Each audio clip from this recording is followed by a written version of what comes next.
although the Constitution has not singled out sexual orientation as a protected class, sex, gender, is definitely a protected class.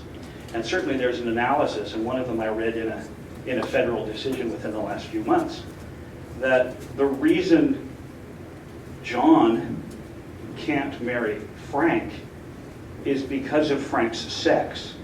We don't have to worry about sexual orientation.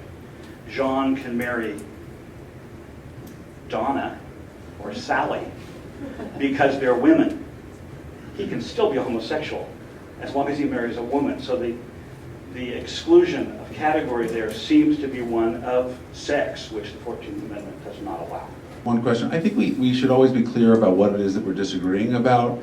And I do think to ask an opponent of same-sex marriage or a defender of traditional marriage, aside from procreation, what's your argument?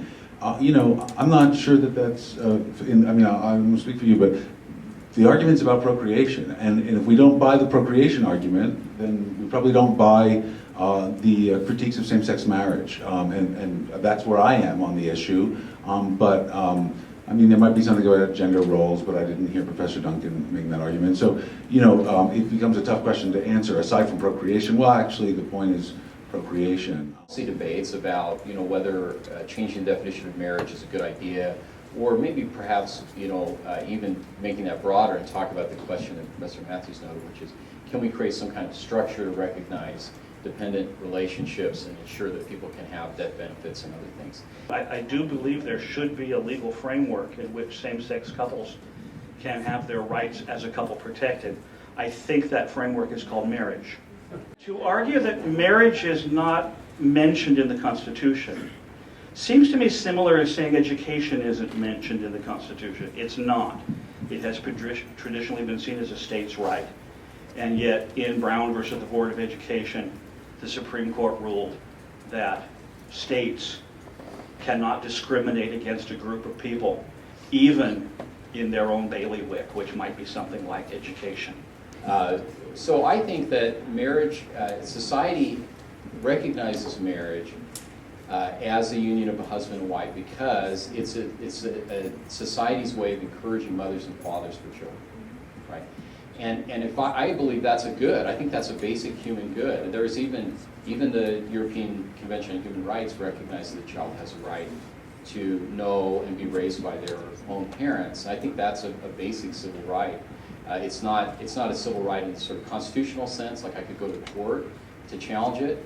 And I guess that's one distinction I think between my position and many others. So I don't think everything that's a right is in the Constitution. But I think that's a basic principle. And I think if we change the definition of marriage, we're saying that men and women are interchangeable, mothers and fathers are replaceable parts, and not important to children. I think this will be borne out empirically, that that's a mistake. That's not the right. That's not what reality is, and we'll learn that over time. Equal rights are guaranteed under the Constitution. That's an equal right to participate in the benefits that government provides, and marriage is one of those benefits. I understand that on the other side it's a religious right, but on the secular side it's a whole bunch of law and contracts that deal with life and death and children and adoption and divorce and inheritance. I've looked carefully at this, and even if I go to a lawyer and try to set up with my partner all the same benefits of marriage, I can't really come close.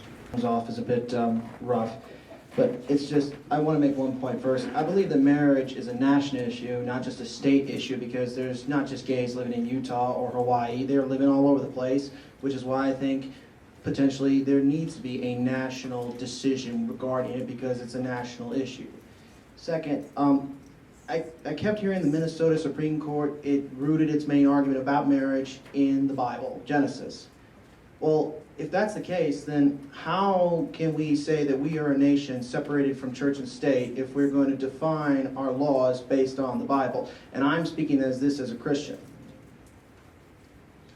It's pretty clear that question wasn't really directed at me, but I think I can, which is fine, but I got here. So what I want to say is the passion reflected in your question and the position, I actually believe that the Supreme Court, or at least 5 of the 9 justices, will end up agreeing with you. And there's one particular sentence from last summer that they said that I really thought reflected a very similar passion. When they were looking at the Federal Defense of Marriage Act, they said, DOMA humiliates, this is a direct quote, DOMA humiliates tens of thousands of children now being raised by same-sex couples.